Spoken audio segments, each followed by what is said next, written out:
جس نے غیبت کی ہوتی ہے، جس کی غیبت کی ہوتی ہے۔ غیبت کس کو کہتے ہیں؟ کوئی بندہ موجود نہیں، کوئی بندہ وہاں نہیں، آپ نے اس کی ایسی بات کی، اگر آپ اس کے سامنے کریں تو اس کو برا لگے، اسے اچھا نہیں لگے، چاہے وہ آپ کی سگی بہن ہو، چاہے وہ آپ کا سگا بھائی ہو، سگے آپ کے رشتے ہوں، غیبت غیبت ہے۔ اور یہ ایسا گناہ ہے، آپ لوگ ہیں تو ہم سب ہیں، ہم کوئی اللہ پاک کا حق نہیں ادا کرتے، یعنی نماز نہیں پڑھی، جھوٹ بول دیا، قرآن شریف نہیں پڑھا، روزہ نہیں رکھا، اور اچھے حالات تھے، اللہ کے گھر کی زیارت نہیں جا کر کیا، عمرہ نہیں کیا، کوئی بھی گناہ جو اللہ کے حقوق میں سے ہیں وہ اگر نہیں کیا تو اس کے بارے میں آتا ہے کہ توبہ کریں گے تو معافی ہو جائے گی، اور پھر توبہ کر کے وہ کام کرنے لگ جائیں۔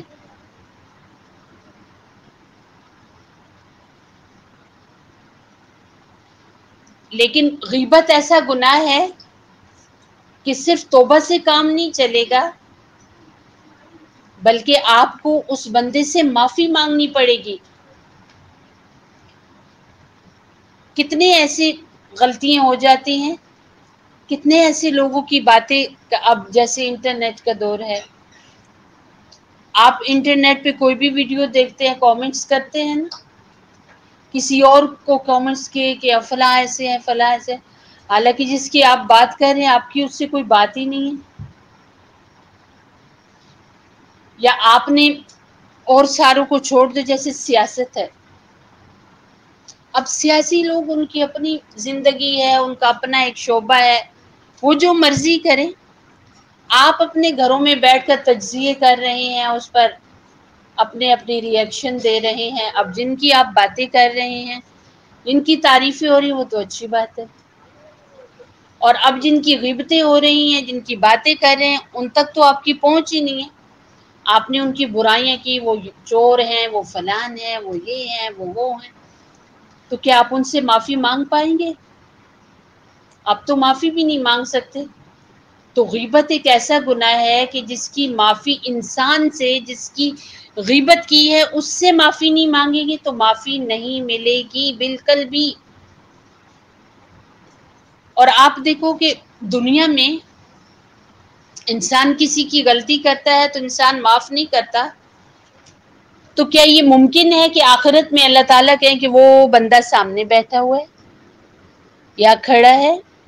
آپ نے دنیا میں اس کی برائی کی تھی، جائے معافی مانگ کے آئے؟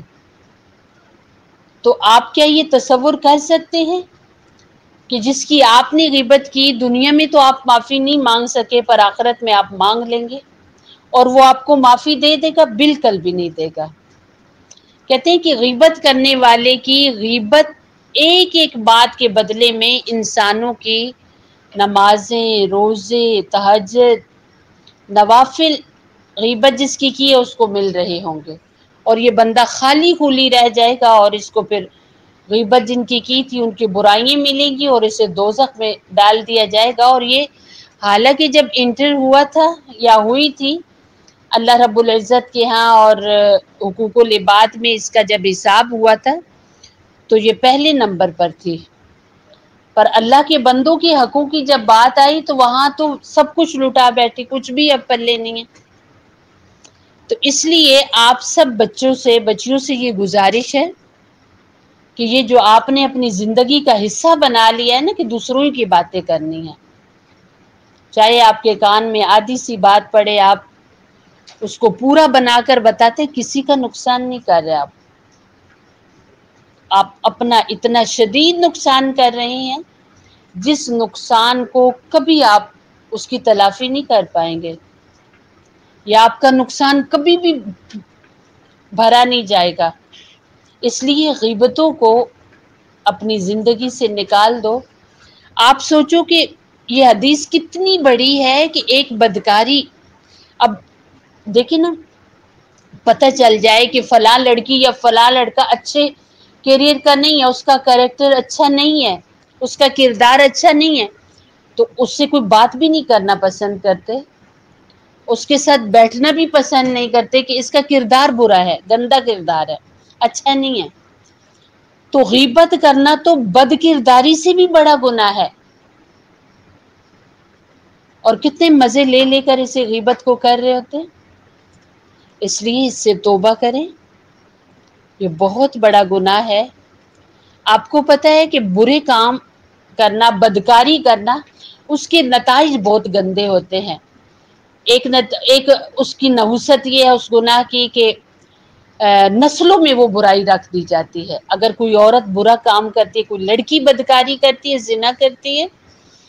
تو کہتے ہیں کہ اس کی 7 نسلوں تک یہ گناہ جاتا ہے، اللہ معاف کرے۔ تو آپ دیکھو یہ گناہ تو اس سے بھی بڑا ہے، تو آپ کیا سمجھتے ہیں کہ آپ کر رہے ہیں تو آگے یہ رک جائے گا؟ نہیں، آپ سے زیادہ آپ کی فیملی میں پھر یہ ہوگا، اور اس کا گناہ سارا آپ لوگوں کو جائے گا۔ اور اللہ رب العزت کی ذات وہ ہے کہ جو توبہ انسان کر لیتا ہے تو اللہ سبھی معاف کر دیتا ہے۔ پر غیبت جس کی آپ نے کی، آپ کو کچھ پتہ نہیں کہ آج چلے جائے دنیا سے ابھی اور اسی پل اللہ اٹھا لے، تو لہٰذا شرمائے بغیر جن کی غیبت کی ہے ان سے معافی مانگے، اور آئندہ کے لیے غیبت نہ کرنے کی پکا ارادہ کرے کہ بس آئندہ ہم نے کسی کی برائی نہیں کرنی۔ اتنی مشکل سے قرآن پڑھا، اتنی مشکل سے نمازیں پڑھی، اتنی مشکل سے تسبیحات پڑھی، تو اٹھا کر آپ نے کسی کی بات کی نہیں، وہ سب عمل اس بندے کو مل گیا۔ کہتے ہیں ایک بندہ قیامت کے دن اللہ رب العزت کے وہاں کھڑا ہوگا اور حیران ہو کر کہے گا یا اللہ میں نے تو کبھی تہجد نہیں پڑھی تھی اور مجھے تہجد کا ثواب مل رہا ہے، یا اللہ میری تو 5 وقتی نماز بھی پوری نہیں تھی، آج تو نمازوں کے ساتھ ڈھیروں ڈھیر نفل بھی ہیں، یا اللہ قرآن تو میں نے پڑھا ہوا ہی نہیں تھا، آج اتنے قرآن میرے پاس کیسے ہیں؟ تو اللہ تعالیٰ فرمائیں گے کہ فلاں بندہ یہ سب عمل بہت کرتا تھا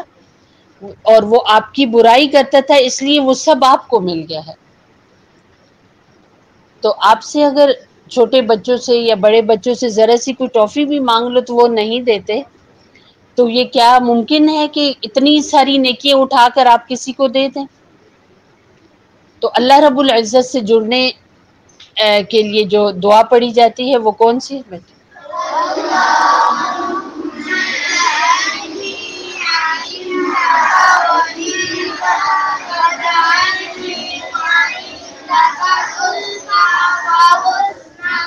اور نبی صلی اللہ علیہ وسلم سے محبت کی دعا جو ہے